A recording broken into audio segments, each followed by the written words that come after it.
กระทรวงป้องกันประเทศกระทรวงอุตสาหกรรมและการค้าแห่งสาธารณรัฐสังคมนิยมเวียดนามได้ร่วมกับกระทรวงป้องกันประเทศกระทรวงอุตสาหกรรมและการค้าแห่งสาธารณรัฐประชาธิปไตยปราศจากลาวได้จัดพิธีปิดงานวางแสดงเสื่อมโยงการค้าและการโฆษณาสินค้าวิสาหกิจเวียดนามลาว2025อย่างเป็นทางการตลาดนัดเสื่อมจดการพัวพันการค้าและเผยแพร่การโฆษณาผลิตภัณฑ์ของวิสาหกิจเวียดนามลาวปี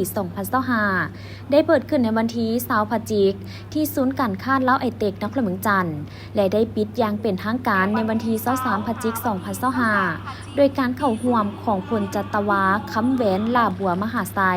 ห้องหัวหน้าห้องว่าการกระทรวงป้องกันประเทศลาวพันเอกฝ่านเยืองมิงห้องหัวหน้าเสนาธิการกลุ่มใหญ่อุตสาหกรรมป้องกันชาติเวียดนามพร้อมด้วยบรรดาทานผู้ต่างหน้าจากภาคส่วนที่เกี่ยวข้องและแขกถูกเชิญเข้าร่วม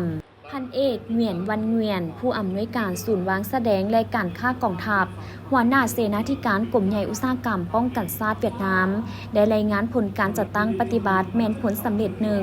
การเคลื่อนไหวทางการเมืองสังคมขนาดใหญ่เพื่อคำนับหับตอนวันสถาปนา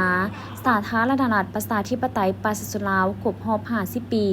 เปิดโอกาสเพื่อให้วิสาหกิจเวียดนามเว้ารวมวิสาหกิจกองทัพประชาชนเวียดนามเว้าเฉพาะในการสร้างโอกาสพบปะแลกเปลี่ยนซอกหาคู่ร่วมมือที่มีความสามารถเปิดกว้างการพัวพันการค้ากับวิสาหกิจลาววิสาหกิจกองทัพประชาชนลาวหับไซความเรียกร้องต้องการให้แก่ประชาชนสองชาติและภาคพื้นอาเซียนโดยการช่วยเหลือจากบรรดาองค์การกระทรวงแขนงการท้องถิ่นของสองประเทศพิเศษแม่นกระทรวงป้องกันประเทศลาวและองค์คณะภาคอำนาจการปกครองบ้านประชาชนนครหลวงเมืองจันทน์และงานวางแสดงเสื่อมโยงการค้า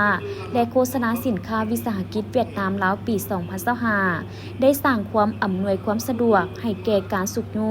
บรรดากิจกรรมพบปะแลกเปลี่ยนมิตรภาพร่วมมือหอบด้านเวียดนามลาว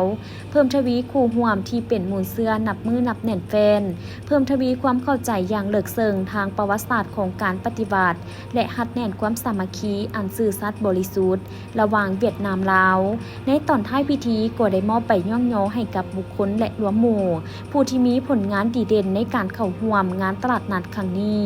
ภายในงานยังมีการแสดงศิลปะวรรณคดี